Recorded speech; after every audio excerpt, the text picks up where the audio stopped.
Kebajikan seseorang tidak terukur oleh batasan-batasan antar makhluk, namun kebaikan sebaliknya.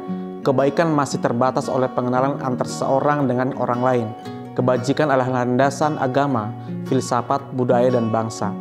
Memang menyenangkan saat perbuatan baik kita diketahui orang, tapi tidak seharusnya kita melakukan perbuatan baik agar dilihat oleh orang lain. Yesus berkata, "Ingatlah, jangan kamu melakukan kewajiban agamamu di hadapan orang supaya dilihat mereka, karena jika demikian kamu tidak beroleh upah dari Bapamu yang di sorga." Kebaikan yang benar dimotivasi oleh cinta kita kepada Tuhan dan keinginan kita untuk menyenangkannya. Cinta kita kepadanya adalah motivasi terbaik untuk berbuat baik, karena hal ini membawa kemuliaan bagi Tuhan. Jika kita melakukan hal-hal sesuai cara Tuhan, memberi dengan murah hati, juga disertai dengan tujuan yang benar, maka harapkanlah Tuhan untuk memenuhi kebutuhan kita. Dan Allah sanggup melimpahkan segala kasih karunia kepada kamu, supaya kamu senantiasa berkecukupan di dalam segala sesuatu, dan malah berkelebihan di dalam pelbagai kebajikan. 2 Korintus 9 ayat 8. Kata segala berarti segalanya, tapi banyak orang salah kaprah.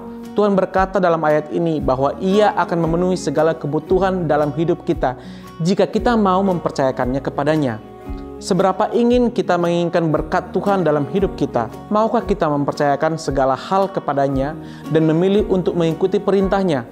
Apapun yang terjadi, bila kita menjalani hidup dengan cara Tuhan dan kita izinkan Dia bekerja atas hidup kita, maka Dia akan melipat gandakan benih kemurahan hati kita.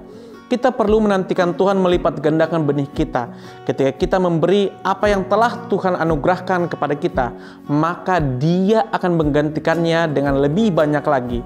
Dengan memberi dan menanam benih kemurahan hati, maka kita sudah melakukan bagian kita. Ketika kita melakukannya, Tuhan akan menggunakan pemberian kita tersebut untuk menuai kemurahan hati pada orang lain.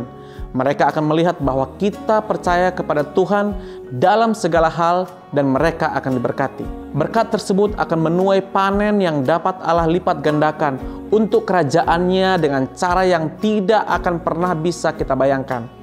Ketika kita kian percaya sepenuhnya kepada Tuhan untuk memenuhi segala kebutuhan kita, hal itu akan mengubah cara kita dalam memberi dan berbuat kebaikan. Memberi bukanlah hutang yang harus dibayar, itu benih yang kita tabur, dan apa yang kita tabur itu juga yang akan kita tuai. Amin.